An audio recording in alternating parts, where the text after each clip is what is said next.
Financé par l'Union européenne à hauteur de 4 millions d'euros, le projet Alliance mondiale contre le changement climatique est une initiative du secrétariat ACP. Il a démarré en 2011 et est mis en œuvre par le Comité permanent inter-État de lutte contre la sécheresse dans le Sahel à travers le Centre régional Agrimed. Il a pour objectif principal d'aider les pays membres à mettre en œuvre des actions prioritaires d'adaptation et d'atténuation en vue de la réduction de la pauvreté. Je dois dire que le projet a été démarré en février 2011 pour une durée de 4 ans. Il a fait l'objet d'une prolongation d'une année.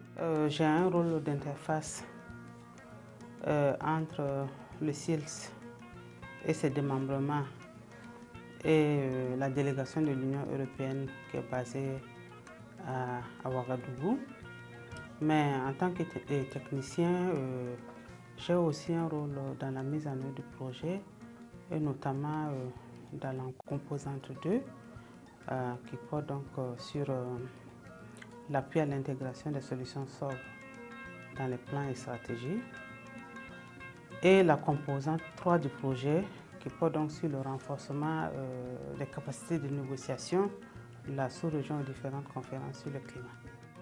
Dans le cadre du volet atténuation, le projet a mis en place sur le terrain dans 3 zones agroécologiques des sites pilotes de mesure et de quantification de la dynamique carbone dans le système sol-végétation, mais également il a permis l'acquisition d'un laboratoire biocarbone. Ce laboratoire est un laboratoire qui aujourd'hui occupe une place extrêmement importante dans la sous-région. D'abord, c'est un laboratoire qui est équipé de matériel de pointe. J'ai un rôle très important sur le volet atténuation. Parce que vous savez que dans le cadre des changements climatiques, vous avez le volet adaptation, mais aussi le volet atténuation.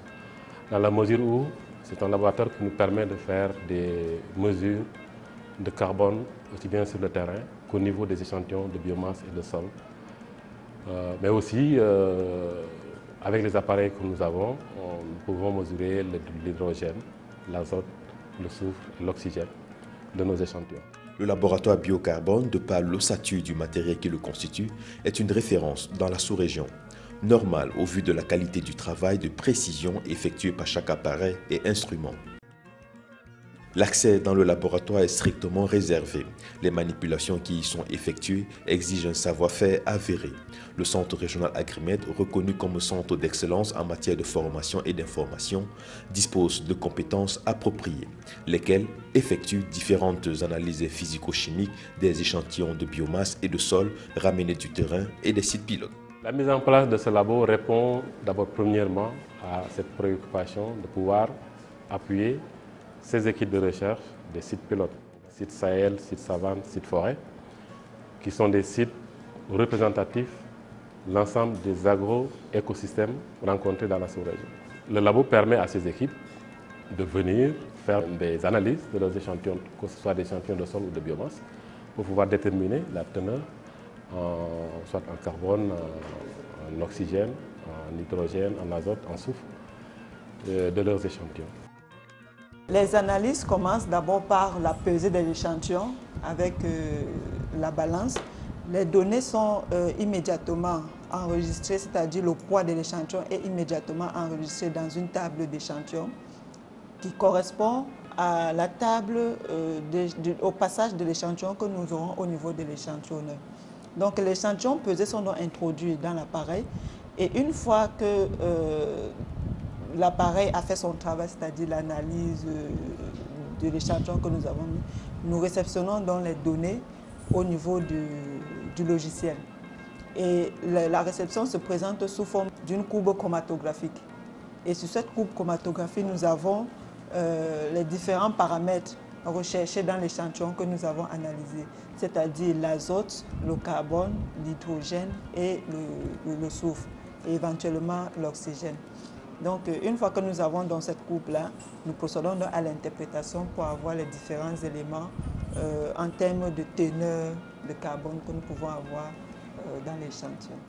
Depuis sa création, le laboratoire biocarbone a relevé d'importants défis liés à son cahier de charges et même au-delà.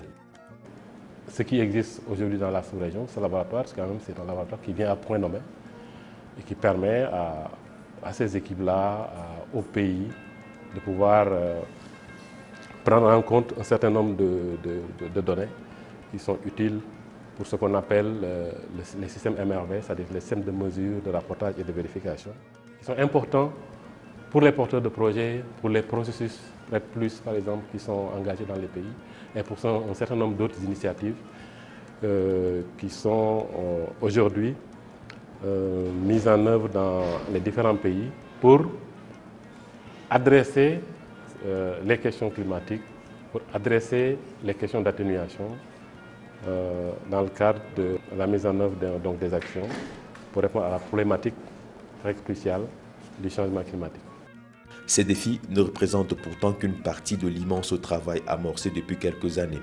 À l'heure où la question du changement climatique est plus que d'actualité, tout s'accorde sur la pérennisation des actions de ce laboratoire biocarbone au vu du gain de temps et de la précision des résultats qui en découlent.